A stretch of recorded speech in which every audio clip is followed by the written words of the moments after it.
Hey everyone, in this video I will show you how you can remove green screen inside Capcut. This is actually very easy and there's a few ways you can do it. I'm going to use this subscribe animation button as an example. So you can highlight your clip, then going to remove background from here. You can either auto remove it by using the Pro version, or you can use a custom or chroma key. I recommend using chroma key if you're not having the Pro version.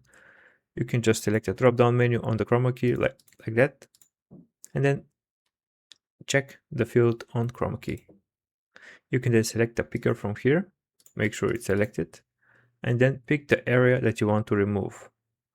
I'm selecting the green area since I want to remove the green background. And now we're left with this. So if you want to remove this green outlier, which is here looking like as a stroke, you can just increase the intensity like that.